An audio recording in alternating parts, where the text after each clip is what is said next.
And we're back again with the Dyna.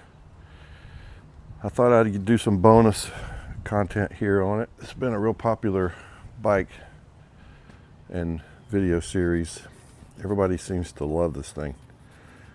And I do too. I think it's a great bike. I sure do. 20 years ago, I don't think many of us knew what was available, and it was staring us in the face. But this is a really nice bike that winds up being sort of a factory custom that they didn't boast anything about. I just put it out and let it go.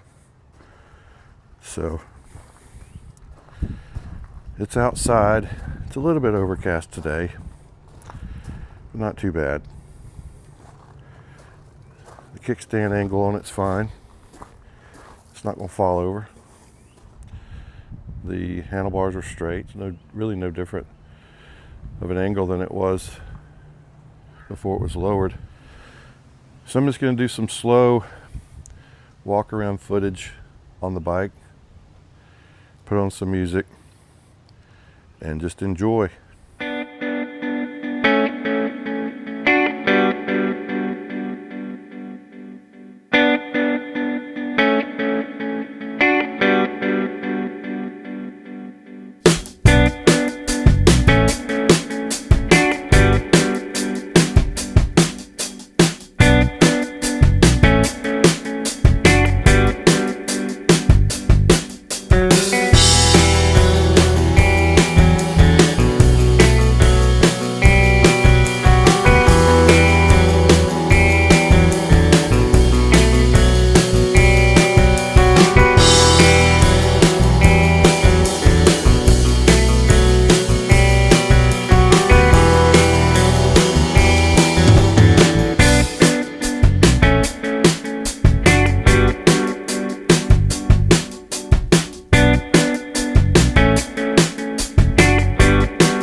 As usual, I appreciate you watching the channel. If you have anything to add to the video or suggestions or comments, put them down below. I enjoy seeing all the responses and information, good information that I get. I love learning, and I learn a lot from everybody. So please like and subscribe. If you've gotten this far in the video, you're here anyway. You're this far for a reason. So like and subscribe. I'm Steve Carr. I appreciate you watching. I'll talk to you later.